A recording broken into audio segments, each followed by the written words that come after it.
Hello everybody and welcome back to yet another book mining video. Today I'm back with yet another Agatha Christie Poirot case review for you. And today I'm reviewing Kachoo. There it is. The Mystery of the Blue Train by Agatha Christie. A Poirot case. His signature mustaches over here on the book. Alright, so I'm reviewing today this book, and before I get down to the business of giving you recommendations of whether you should buy this book or what thoughts I have on this, let me give you a kind of like an overview of what's exactly going on in the story. Now, the story's actually got lots of grand characters in it. There is this American billionaire called Rufus Van Alden, and he has got a daughter who is married. His daughter, Ruth Kettering, who is married to Derek Kettering, and Rufus actually wants Ruth to divorce Derek because he thinks that Derek is not a very, reliable kind of husband or all that, family drama stuff that I don't want to get to the bottom of actually right now in this video.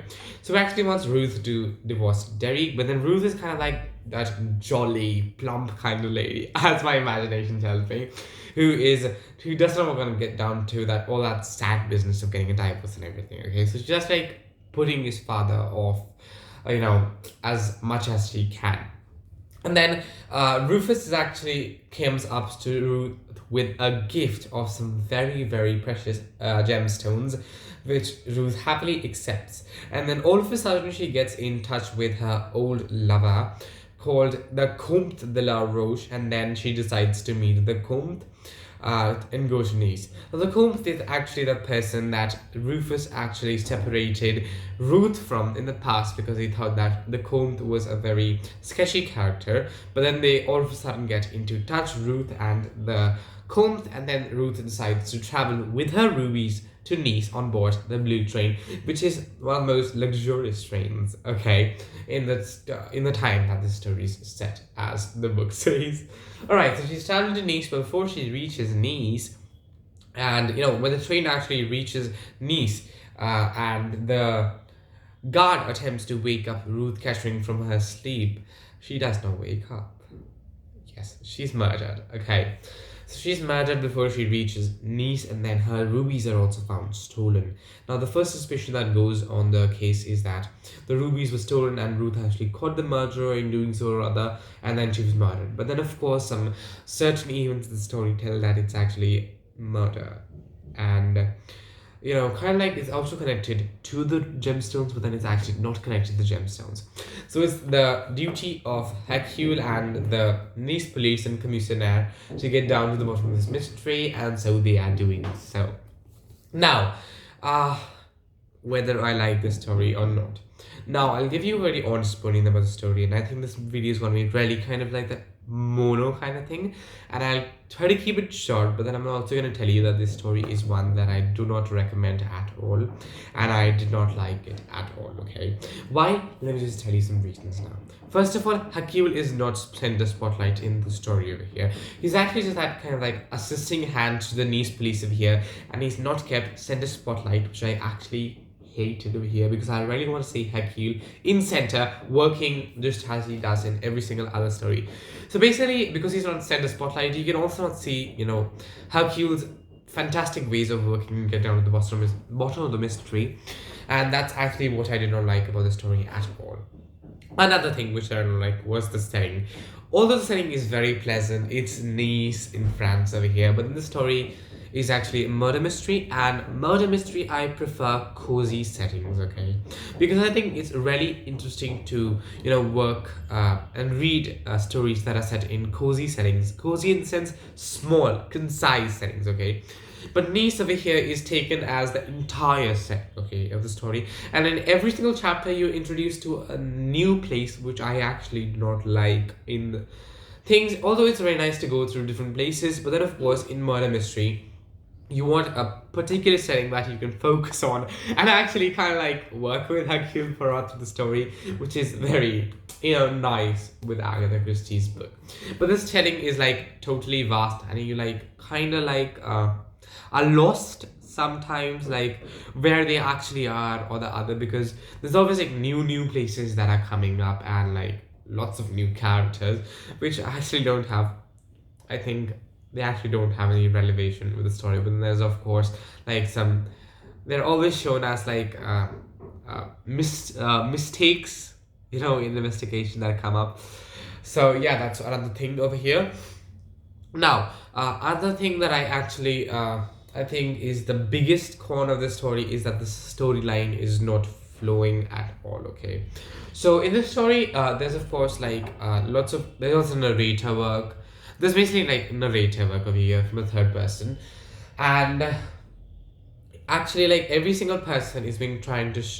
I think there's like lots of people that are actually center attention in the story, and those people are actually not really close together. There are different places, and they are very important for the plot as the investigation continues. It kind of like comes up that they're actually very like important for getting down the mystery, and then of course they're in like different places.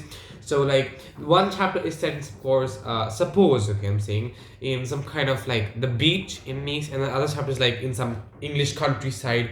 The other side, like there's France over here, and then there's like English countryside over here.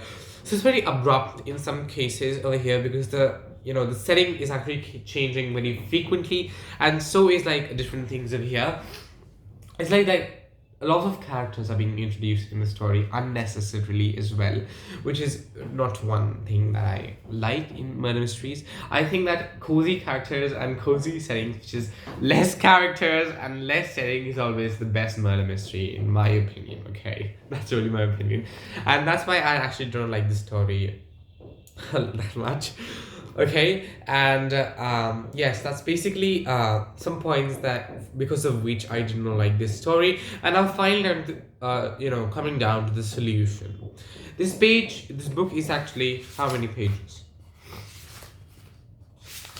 307 pages long, as you can see over here, and 307 pages are totally not worth for the solution that Agatha is providing in this book over here.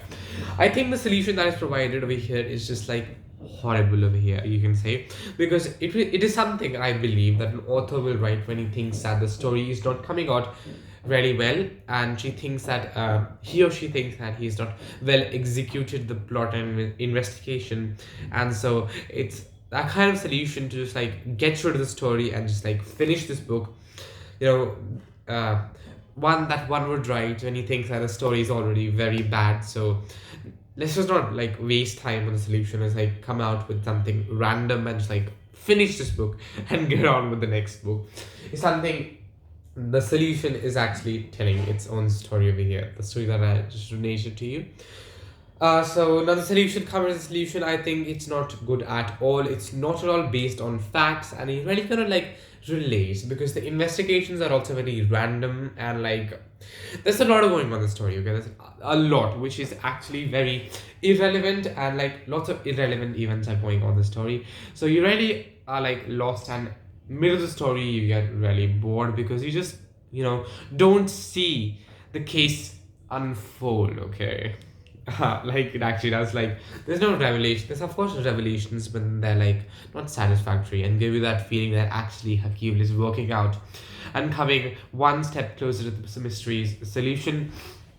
So that is a big con of the story. And the solution, the person who's actually told to be the murderer and like this told murderer is actually like some totally random person out of the thin air, and you're like, okay, this person acha, okay, that's okay, I think.